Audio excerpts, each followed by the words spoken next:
In this video, we're going to work through another exam problem taken from a real past paper. The curve C has polar equation r equals a sec squared theta, where a is a positive constant and theta is between 0 and a quarter pi. Sketch C stating the polar coordinates of the point of intersection of C with the initial line, and also with the half line theta equals a quarter pi. Okay, so we'll just need a table of values with enough points between 0 and a quarter pi that we have a sense of what's going on. So let's say theta, what are we having? Let's have 0, let's have pi over 12, pi over 8, pi over 6 and pi over 4. That should hopefully be enough to give me a sense of what's going on. Okay, we've got a times sec squared theta. So I'll be doing 1 divided by cos squared of each of these terms and then just multiplying by a. I can kind of ignore a for now. So 1 divided by cos of 0 squared, we'll start with an easy one, is just 1. So that's 1 times a, which is a. Then the same thing for pi over 12. And if your calculator has a table function, feel free to use it. Okay, it's decimals that I want here. The exact answer, this is 8 minus 4 root 3, but really what I want is decimals, so 1.1a. I just want to know whether it's getting bigger or smaller, basically. For pi over 8, it's 1.2a. For pi over 6, it's 4 over 3, so 1.3a. And I guess what I can see is it's just creeping up. For pi over 4, it's 2. Not creeping up, it's maybe increasing somewhat rapidly. Okay, so I think we're ready to sketch this now. So I'm going from 0 to pi over 4. So up to the half line pi over 4. And what I've found is it starts at the point A and then R increases. So okay, the tricky thing there is it's a bit hard to know. Is it sort of increasing but sort of generally curving this way, or is it increasing generally curving this way? Well, I think evidence that it's going to be increasing this way is the fact that this is really quite big. By the time I get here, it's got to be twice as long. So it's got to be all the way over here by the time I get there. So I think the curve is going to be looking like something like this. Now it's not a tangent to that line because, well, we can go beyond that. If I just kept going and said, what is it when theta is pi over 3? Well, it's 4 then. So it's getting much, much, much longer. But this seems to be the general trend.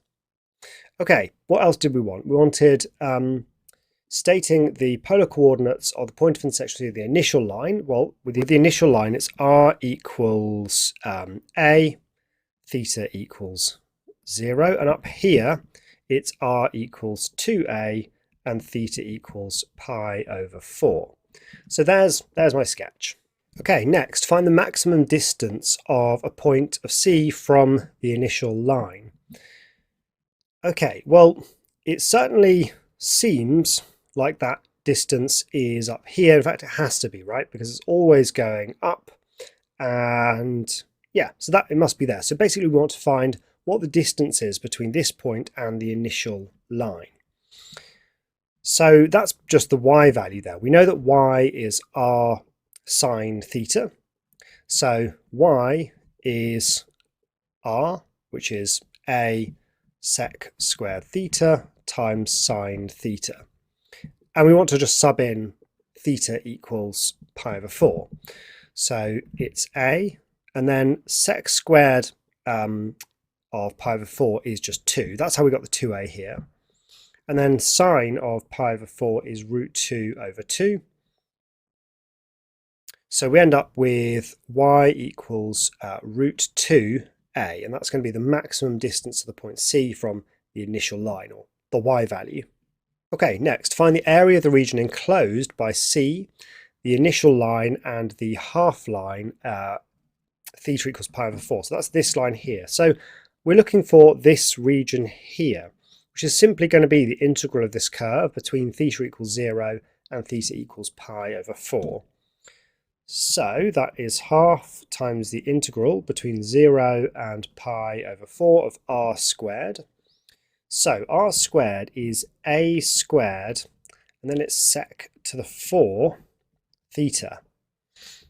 Okay, so there's our challenge. How do we integrate sec to the 4 theta? Well, I think our trick here is to split it up. You pull out the a squared there, into sec squared theta times sec squared theta. And the reason why this is a sneaky way of integrating sec to the 4 theta is if we leave one of the sec squared thetas alone and we replace the other with its identity, which is tan squared theta plus 1, this actually makes the integral possible. It's really clever, actually. What we end up with here is sec squared theta tan theta, which we can actually use the chain rule for because, well, there's also a sec squared theta, but that's fine. The reason why we can use the chain rule on that is that sec squared theta is the derivative of tan squared theta, is the derivative of tan theta, which means if we imagine this as being tan theta all squared, and the derivative of tan theta there, its integral must be some multiple of tan cubed theta, because when we differentiate tan cubed theta, power comes down and drops by 1, so we end up with 3 tan squared theta, multiplied by the derivative of tan theta, which is sec squared theta. So our integral there is 1/3 tan cubed theta. Yeah, just have a go at differentiating that, just check it's the same as that. The long way of doing it would be to do a substitution where u is tan theta. You'd get the same result. Sec squared theta, that just integrates to tan theta. Okay, and we're going between 0 and pi by 4. So when theta is pi by 4, I get 1/3 of tan cubed pi by 4. Tan cubed of pi over 4 is 1. Tan of pi over 4 is 1. So that's just 1/3 plus 1. What next? Oh, minus when I sub in 0. Oh, but look, it's all 0 because tan 0 is 0. So in total I get 4/3 times a squared over 2. So that is 2/3 a squared. And there is our area. Okay, final question. Find in the form y equals f of x, the Cartesian equation. Okay, well our challenge here is going to be this right-hand side, because I can deal with the r, I can just replace that with root x squared plus y squared. But what I really need to get rid of cos, and sec is some version of cos, is the fact that r cos theta is x. So let's maybe multiply through by cos squared theta first. I've got cos squared theta r equals a. Well, this is not bad, because cos squared theta times r squared, that is x squared. Recall that x is r cos theta. So multiplying through by r, I get r squared cos squared theta equals ra. That's just x squared. And then r is the square root of x squared plus y squared. All of that times a, and well, that's kind of done. No, we want it in the form y equals. Okay, well, I'm going to have to unpack this. I'm going to have to square both sides. So I've got x to the 4 equals a squared x squared plus y squared. Let's see, dividing through by a squared, I have x to the 4 over a squared minus the x squared, and that's what equals y squared. So can we do anything clever here? We sort of can, because I'm going to be square rooting that. I can notice that I do have x squared as a factor.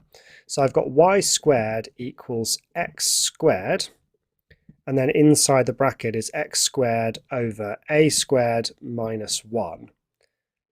Maybe just to fully neaten this up, I might just say that is x squared, and then let's give a common denominator here of x squared minus a squared over a squared. That's useful because I can pull out a factor of a squared. I'm trying to pull out as many squares as I can because I'm going to be square rooting it in the last step.